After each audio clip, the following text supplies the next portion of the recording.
Bonjour Jérémy, merci d'être là parmi nous pour notre cinquième décryptage sur les tendances et les impacts de la crise sur différentes thématiques RH. Alors Jérémy, en fait, Lamri, tu es fondateur du Lab RH, tu es directeur de l'innovation et de la recherche chez Job Teaser. Alors moi, je voulais aujourd'hui récupérer finalement toute ton analyse et ton expertise pour identifier quelles sont les tendances, les innovations RH, ce que tu as pu voir émerger en fait sur les 6 derniers mois depuis le début de la crise. Alors, bonjour Ivan, merci de me recevoir. Effectivement, le sujet de l'innovation RH, c'est un sujet qui m'intéresse depuis pas mal, depuis une dizaine d'années maintenant, parce qu'il se passe énormément de choses. Et cette année est particulièrement riche puisque les entreprises sont toutes confrontées au sujet du télétravail, de la gestion du stress, du gel des recrutements. Et donc ça provoque pas mal de choses en RH. Et donc, on peut légitimement se poser la question du sujet de l'innovation RH. Autrement dit, comment les entreprises réagissent, comment les entreprises font pour continuer à tourner dans ce mode un petit peu, dans ce monde un petit peu qui part en vrille. Et tu me disais tout à l'heure en préparant que finalement tu avais identifié au niveau des levées de fonds des tendances qui étaient très intéressantes. Oui, alors déjà, important, avant de parler des tendances, moi, ce que je remarque, c'est que l'innovation en tant que telle, il n'y en a plus vraiment dans les RH depuis 5 ans. Il y en a à la marge, bien sûr, mais très, très peu par rapport à ce qu'on a pu vivre entre 2010 et 2015. Et donc, globalement, on a des solutions, des concepts qui ont émergé il y a déjà 4, 5 ans. Depuis, en fait, c'est des concepts qui ont du mal à exploser. Les marchés ont du mal à les adopter. Cette année, il y a des choses qui changent là-dessus. Et il y a des concepts qui existaient déjà qui, cette année, donc, ont levé des fonds en plein confinement, donc en pleine crise mondiale. Et ça, c'est un énorme marqueur. C'est là-dessus que je me suis appuyé. Les investisseurs qui sont prêts à mettre de l'argent en pleine crise mondiale quand tout va mal, c'est qu'il se passe quelque chose. Et Effectivement. donc, j'ai identifié 4 à 5 segments de la fonction RH où il est en train de se passer des choses là-dessus. Donc, le premier, comme je disais tout à l'heure, c'est le recrutement. Donc, le recrutement, c'est assez particulier puisque là, avec cette crise, on a parlé d'un gel des recrutements au niveau quasi mondial. Et pourtant, il y a des acteurs qui continuent à lever des fonds dans le recrutement. Parce qu'on parle d'un assouplissement progressif du cadre du travail.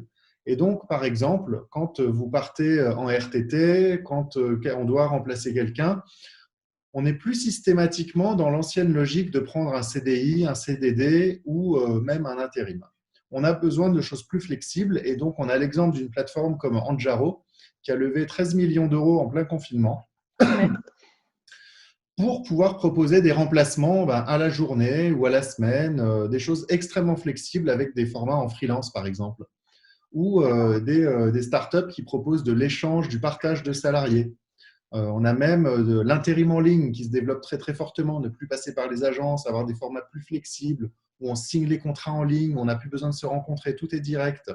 Donc ça, il y a des startups comme ça, donc comme RiseUp qui se développent sur la fonction commerciale, Badacan sur l'intérim en ligne.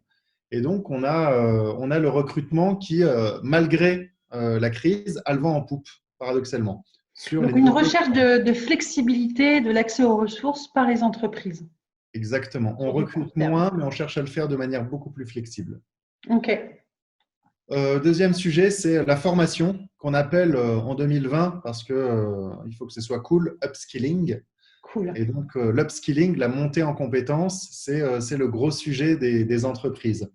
Réfléchir aux compétences des collaborateurs pour mieux les faire évoluer, pour assurer la compétitivité de l'entreprise. Dans une période où on recrute moins, c'est crucial.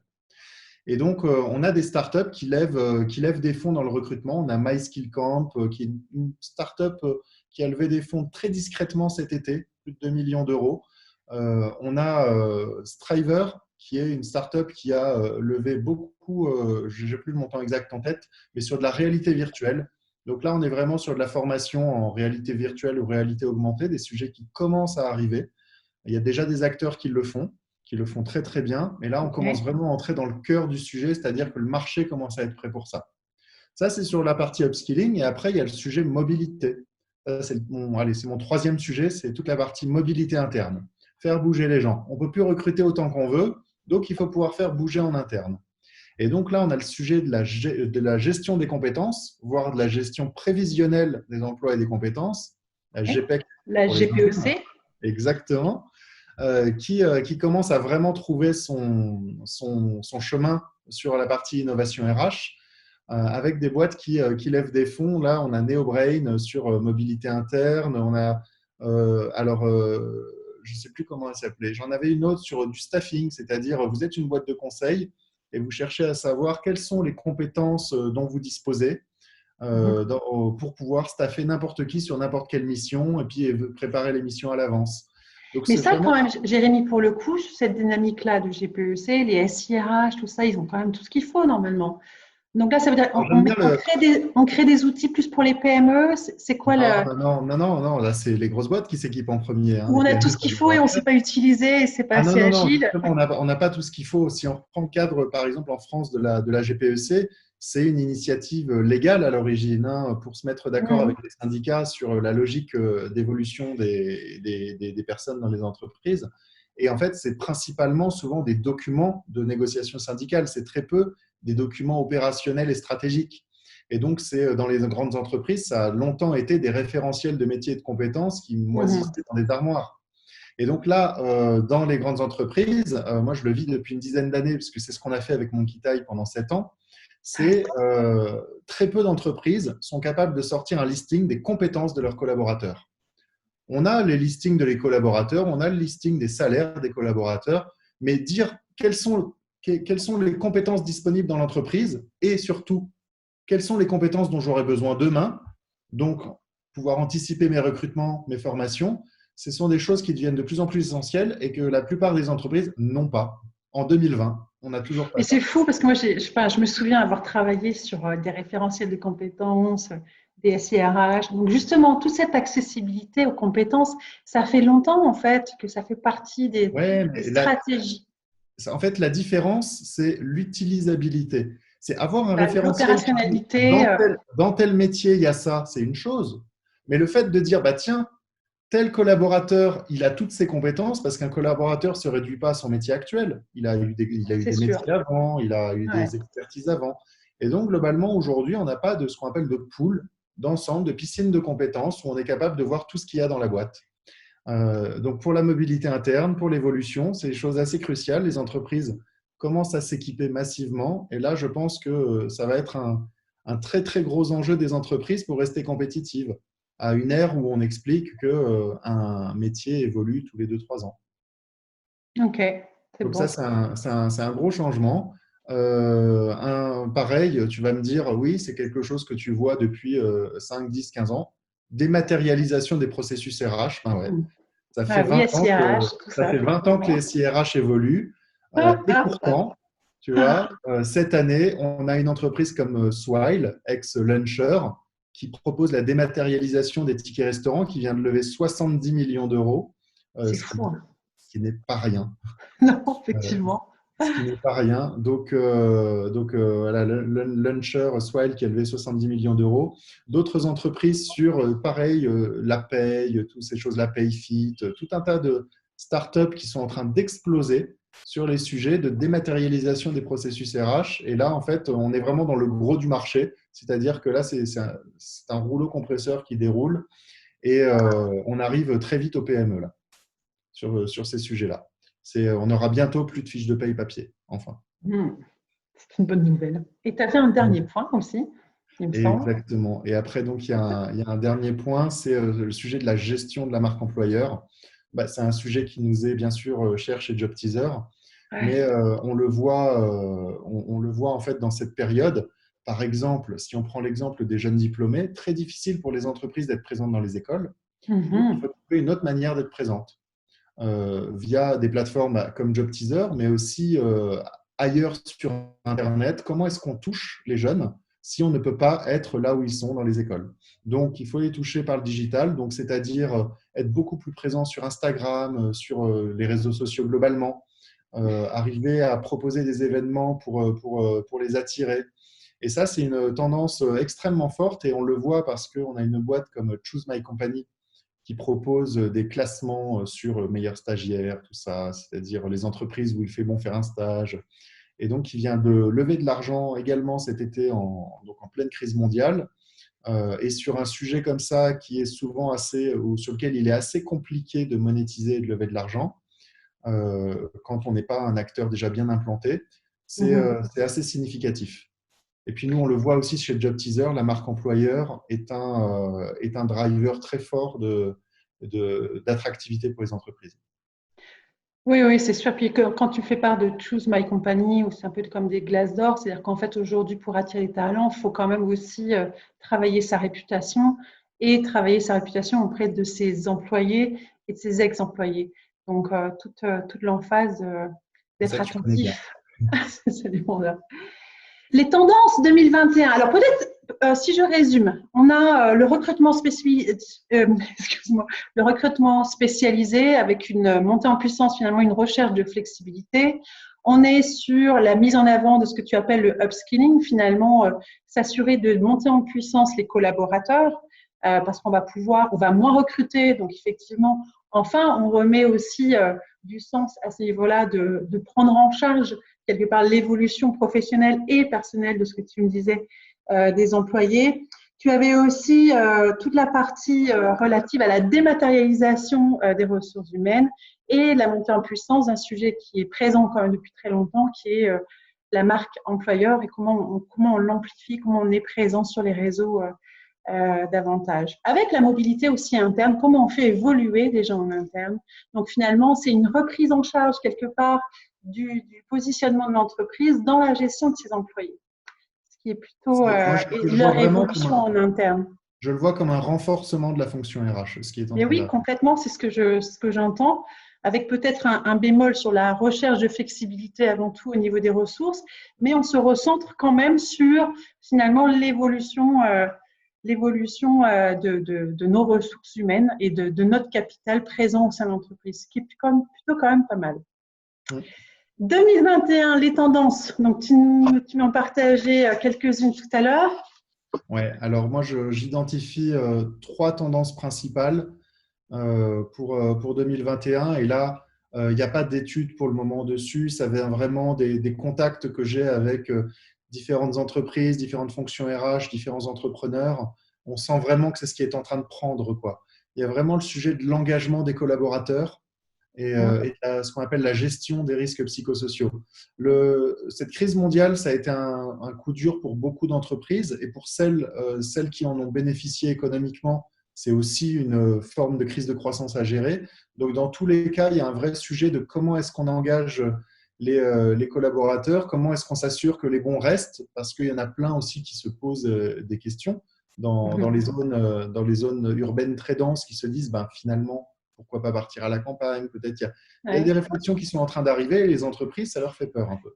Parce qu'elles se disent, est-ce que je suis prêt à passer au télétravail, ce qu'on appelle le full remote, au télétravail permanent? Comment je repense ces logiques-là? Et donc, pour pouvoir créer quelque chose de sain, si on passe au télétravail, il faut que les collaborateurs soient engagés pour qu'ils travaillent.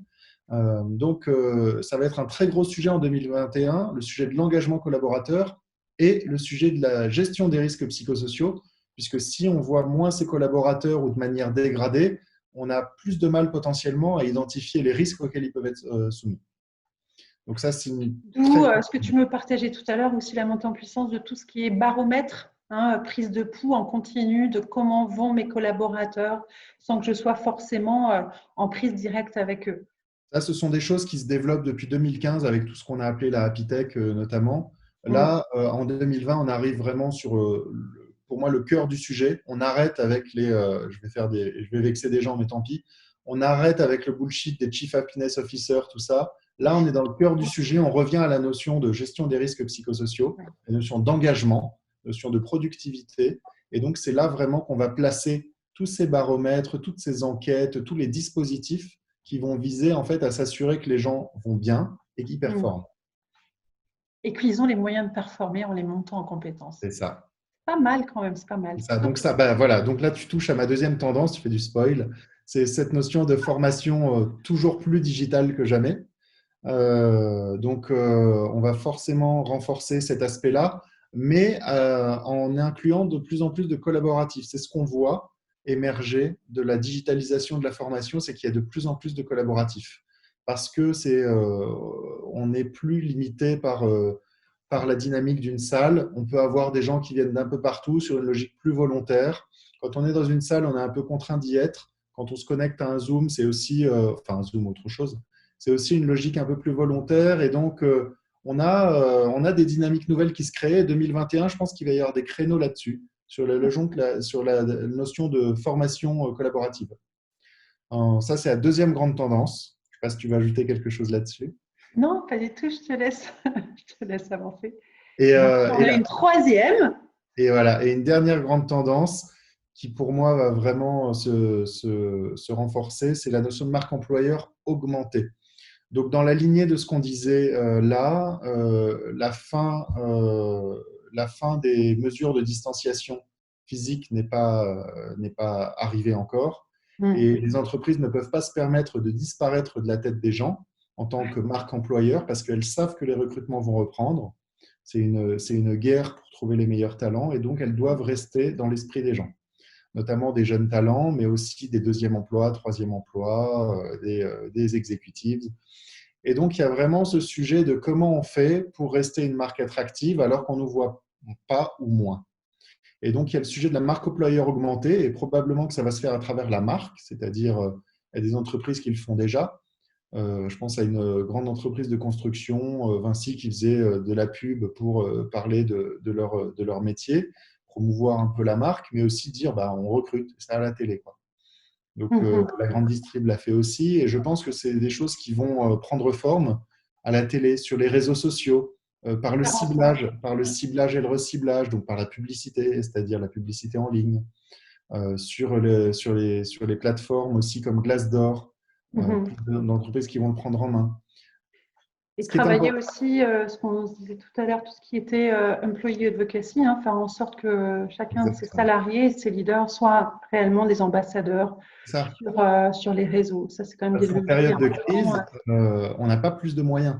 Et donc, le sujet, c'est comment on est au moins autant visible, mais sans dépenser plus. Donc, il va falloir être malin, effectivement, peut-être transformer certains de ses employés en ambassadeurs par les réseaux d'alumni ou par d'autres logiques qui peuvent être communautaires. Donc ça, je pense que c'est une logique qui est très intéressante à exploiter pour les établissements d'enseignement supérieur notamment. Il y a vraiment une carte à jouer là-dessus. Pour les entreprises comme Job Teaser aussi, par exemple, mais les boîtes comme Glassdoor aussi, il y a pas mal de choses à faire. Et c'était le mot de ta fin. Donc, c'était les 3 tendances que tu vois émerger en 2021. Donc, on est sur l'engagement, une montée en puissance à nouveau de la gestion des risques psychosociaux avec une volonté finalement de savoir en permanence comment vont nos gens et quels sont les leviers que l'on peut mettre en place pour justement ajuster ça.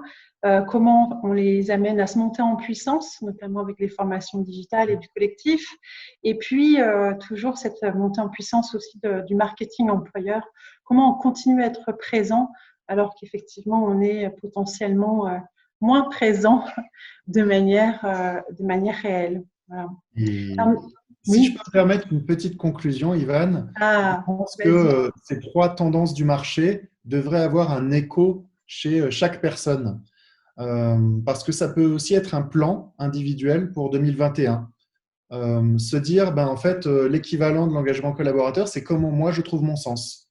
Où est le sens dans ce que je fais? C'est quoi mon impact? C'est quoi ma contribution? Comment je m'épanouis? Sur la formation, c'est dire quelles compétences j'ai envie de développer. Et le dernier sur la marque employeur, c'est le personal branding. C'est comment je fais aussi moi pour être plus visible à compétences égales ou augmentées, comment je fais pour sortir du lot. Et 2020-2021, c'est vraiment l'opportunité de travailler là-dessus parce que ça sera très, très synchro avec ce que font les boîtes. Et très, très synchro avec tout l'accompagnement que l'on peut offrir aussi en parallèle. Merci beaucoup, Jérémy, en tous les cas, pour ces tendances qui, je trouve, nous éclairent et nous apportent quand même un brin d'optimisme pour la suite. et avec ce mot de la fin qui responsabilise chacun aussi sur finalement comment on peut faire bouger les choses et être responsable et devenir acteur finalement de sa propre carrière pour la faire évoluer. Merci beaucoup et puis on se dit à bientôt. Merci Ivan, à très bientôt.